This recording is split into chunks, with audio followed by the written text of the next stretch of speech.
নবম শ্রেণী ভৌতবিজ্ঞান তৃতীয় অধ্যায় পদার্থের গঠন ও ধর্ম এর অন্তর্গত তরল ও বায়ুর চাপ। এখান থেকে আমরা যেটা বোঝার চেষ্টা করব সেটা হচ্ছে প্রবাহীর কোনো বিন্দুতে চাপের রাশিমালা নির্ণয় কিভাবে করতে হয়।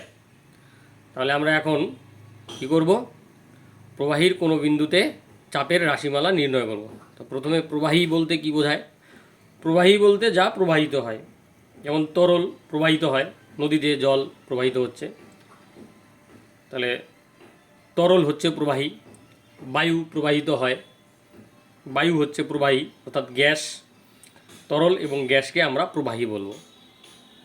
তো এখানে প্রবাহীর কোনো বিন্দুতে চাপ বলতে আমি এখানে উদাহরণ হিসেবে তরলটিকেই নিয়েছি, জল বা তরল।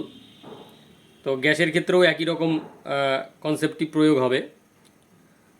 তো সেই তরলের কোনো বিন্দুতে চাপের রাশিমালা নির্ণয় করার জন্য আমরা উদাহরণ হিসাবে নিচ্ছি, ধরলাম একটা ট্যাঙ্কি, জলের ট্যাঙ্কি, সেখানে কিছু পরিমাণ জল নিলাম বা জল ভর্তি আছে। এই একটা জলের ট্যাঙ্কি, সেই জলের ট্যাঙ্কিতে এতটা জল ভর্তি আছে। সেই জলের ট্যাঙ্কির জলের মধ্যে কোনো একটা বিন্দু আমি ও, এই বিন্দুটি নিলাম। এই যে ও হচ্ছে এই বিন্দুটা, এই বিন্দুটাকে আমি ও দিয়ে চিহ্নিত করেছি। তো ও বিন্দুতে আমরা চাপ নির্ণয় করব বা চাপের রাশিমালা নির্ণয় করব।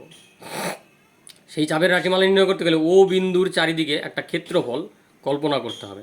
ধরলাম সেই ক্ষেত্রফল হচ্ছে এ। তাহলে এই ক্ষেত্রফলের উপরে আমি একটা তরল স্তম্ভ কল্পনা করতে পারি, একদম মুক্ত তরল পৃষ্ঠ থেকে। এখান থেকে এই পর্যন্ত আমরা একটা তরল স্তম্ভ কল্পনা করতে পারি। এই স্তম্ভ এই বিন্দুতে যে চাপটি দেবে সেটাই হচ্ছে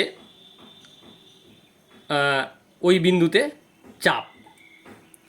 তাহলে প্রথমে তরল স্তম্ভের আয়তন, এই যে তরল স্তম্ভটা আমরা দেখতে পাচ্ছি চিত্রের মধ্যে, এই তরল স্তম্ভের আয়তন কত?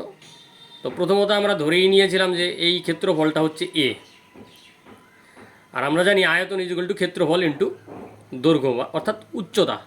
তাহলে ভূমির ক্ষেত্রফল মানে এই হচ্ছে ভূমি, তার ক্ষেত্রফল এ, তার সঙ্গে উচ্চতা। এবার মুক্ত পৃষ্ঠ থেকে আমি ধরে নিচ্ছি এই বিন্দু পর্যন্ত উচ্চতাটা হচ্ছে এইচ, অর্থাৎ আমি মুক্ত পৃষ্ঠ থেকে এইচ গভীরতায় একটি বিন্দু নিয়েছি। তাহলে আয়তনটা কি হচ্ছে এ ইন্টু এইচ। এবার এই তরল স্তম্ভের ভর কত হবে? ভর হবে তরল স্তম্ভের ভর ইজ ইকুয়াল টু আয়তন তার সঙ্গে যদি ওই তরলের ঘনত্ব, আমি তরলের ঘনত্ব ধরে নিচ্ছি রো, এই যে রো, নিচের দিক থেকে পি লিখব, নিচের দিক থেকে পি লিখব, যেটাকে উচ্চারণ করব রো, বয়সনের ওকার রো। এটাই হচ্ছে তরলের ঘনত্ব।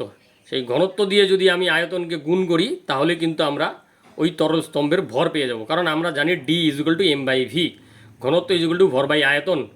এই ফর্মুলা থেকে ভর ইজ ইকুয়াল টু ঘনত্ব ইন্টু আয়তন। তাই আয়তনকে ঘনত্ব দিয়ে গুণ করলে আমরা এই তরল স্তম্ভের ভর পেয়ে যাব।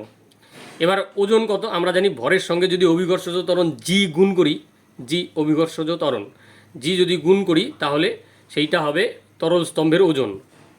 তাহলে তরল স্তম্ভের ওজন কি? এই এই ভর, তার সঙ্গে আমরা অভিকর্ষজ ত্বরণ যদি গুণ করি তাহলে হচ্ছে আমরা পেয়ে যাব এই তরল স্তম্ভের ওজন। এবার ও বিন্দুতে চাপ ইজ ইকুয়াল টু কি? এই বিন্দুতে মোট বল, মোট বল মানে হচ্ছে ঘাত। তাহলে ও বিন্দুতে তরলের চাপ ইজ ইকুয়াল টু তরলের ঘাত, অর্থাৎ এই তরল স্তম্ভের ঘাত বাই ক্ষেত্রফল, অর্থাৎ একক ক্ষেত্রফলে প্রযুক্ত ঘাত বা প্রযুক্ত বলই হচ্ছে চাপ। তাহলে তরলের ঘাত নিচে হচ্ছে বাই ক্ষেত্রফল। এবার ক্ষেত্রফল কত? ক্ষেত্রফলটা হচ্ছে এ, আমরা আগেই ধরে নিয়েছিলাম। এবার তরলের ঘাত কি? তরলের যা ভর, ওই তরল স্তম্ভের যা ভর, তাকে আমরা ভারে বা ওজনে কনভার্ট করলাম জি দিয়ে গুণ করে, সেই ওজনটাই এখানে বল প্রয়োগ করবে। তাই তরলের ঘাত এর জায়গায় আমরা তরলের ওজন লিখলাম। সেই ওজনটা আমরা 1 নম্বর সমীকরণ থেকে এখানে বসিয়ে দিচ্ছি, A into H into row into G, A into H into row into G. এই যে আমি লিখেছি 1 নং সমীকরণ থেকে, এই সমীকরণটাকে আমরা 1 নম্বর দিয়েছিলাম। এবার তাহলে তরলের চাপকে যদি আমরা পি বলি, তাহলে এখান থেকে এই এ আর এই এ কেটে যাচ্ছে, তাহলে থাকছে আমার এইচ রো জি। তাহলে ও বিন্দুতে তরলের চাপ P is equal to H rho G. H হচ্ছে কি, মুক্ত পৃষ্ঠ থেকে যে বিন্দুটা ধরেছিলাম তার গভীরতা, অর্থাৎ উচ্চতা, বিন্দু থেকে মুক্ত পৃষ্ঠের উচ্চতা। রো হচ্ছে তরলের ঘনত্ব, জি হচ্ছে অভিকর্ষজ ত্বরণ।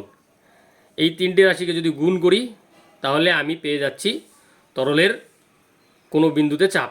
তরলের কোনো বিন্দুতে চাপ ইকুয়ালস টু তরলের মুক্ত তল থেকে ওই বিন্দুর গভীরতা মানে এইচ ইন্টু রো মানে হচ্ছে তরলের ঘনত্ব ইন্টু জি মানে হচ্ছে অভিকর্ষজ ত্বরণ। এইভাবে করে আমরা প্রবাহী তরলের ক্ষেত্রে কোনো বিন্দুতে চাপের রাশিমালা নির্ণয় করি।